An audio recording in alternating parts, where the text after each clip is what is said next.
Som de graça especial. Estamos percorrendo a Rota 66,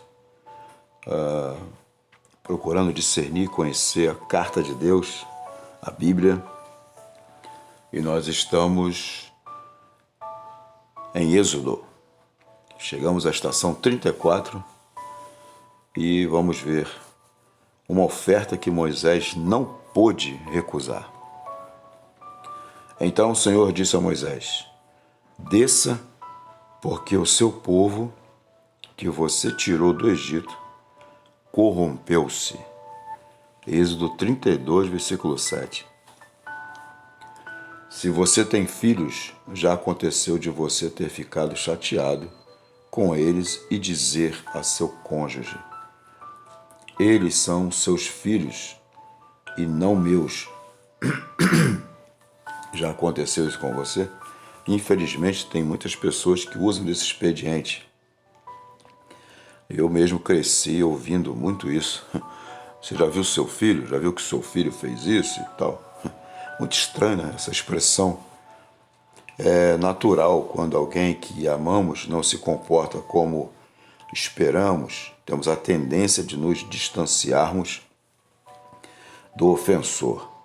Aqui está a situação. Moisés e Deus, então, tendo um tempo delicioso. É verdade, Moisés estava em jejum, mas ele não estava focado em seu corpo.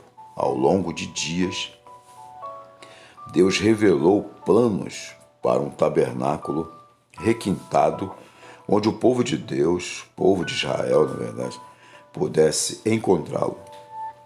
Moisés recebeu de Deus todos os detalhes, todas as medidas e projetos específicos para cada peça de mobiliário.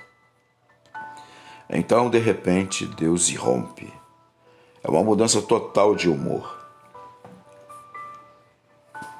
Moisés já tinha visto Deus irado antes. Ele tivera um vislumbre na sarça ardente, quando Moisés sugeriu a Deus enviar outra pessoa para resgatar seu povo. Mas essa explosão era muito pior, muito pior. Primeiro, Deus repudiou os hebreus. Esses não eram mais seu povo. Moisés, eles pertencem a você.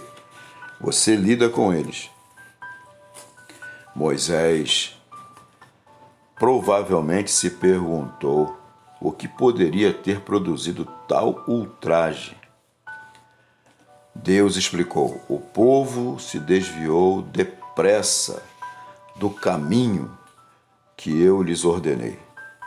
Eles fizeram para si um bezerro de ouro e o adoraram. Eles disseram: estes são os teus deuses, ó Israel, que te tiraram da terra do Egito. A conclusão de Deus sobre os hebreus estava certa. Eles eram, de fato, um povo de dura cerviz. Então, o que ele faria sobre isso?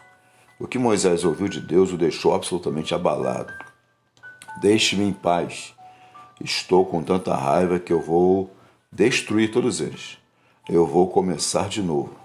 Moisés, farei de você uma grande nação. Versículo 10. Sendo parafraseado. Alguém já teve uma oferta assim? Talvez Noé, pois Deus dizimou todo mundo e começou tudo de novo com sua família. Se ele fizera isso antes, poderia fazê-lo novamente, certo? Como Criador, somente ele possuía esse direito. E quanto a Abraão? Ele recebeu a promessa de inúmeros filhos, mas não viveu para vê-los. Moisés imaginou 2 ou 3 milhões de descendentes de Abraão mortos. Ele só tinha de descer a montanha e observar. Ele só tinha de recordar o que vira há 3 meses, soldados egípcios mortos boiando na costa do Mar Vermelho, depois que Deus destruiu o exército de Faraó. Se Moisés pensou sobre a ética dessa atitude presente, ele pôde rapidamente perceber que era um descendente de Abraão. Trace a linha por Isaac, Jacó e Levi até Moisés. Fica claro que Deus não estaria quebrando qualquer promessa feita a Abraão. Ainda assim, A declaração de Deus a Moisés se apresentou como uma escolha difícil. Ele estava ligado a um bando de ingratos e infiéis que viraram as costas para Deus em todas as oportunidades. Essa era a sua grande chance de escapar de um papel que ele não queria de jeito nenhum.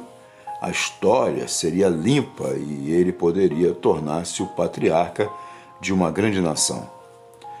Quantos de nós poderíamos dizer não a essa oferta?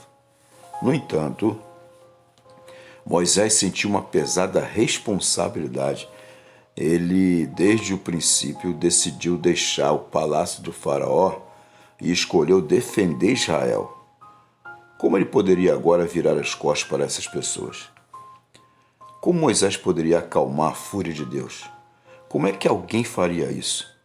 Talvez ele pudesse apresentar uma outra perspectiva. Isso parece loucura, mas é nisso que Moisés estava pensando e é isso que a gente vai ver amanhã na estação 35. Muito interessante acompanhar essa saga de Moisés, porque de alguma maneira a gente vai aprendendo, né, como lidar com o eterno. E aqui nessa estação 34, quero convidar você a parar e pensar. Você já pensou que um grupo de pessoas poderia ser tão mau a ponto de Deus exterminá-lo? Como você elabora tais pensamentos? Como é que você reflete sobre isso? Ou você nunca parou para pensar sobre isso? Mas está no texto. É história. E o Moisés estava diante de algo muito terrível, uma decisão muito terrível. E acompanhar esse desdobramento vai ser interessante para o nosso aprendizado de vida. Deus te abençoe, um grande abraço. Em nome de Jesus, amém e amém.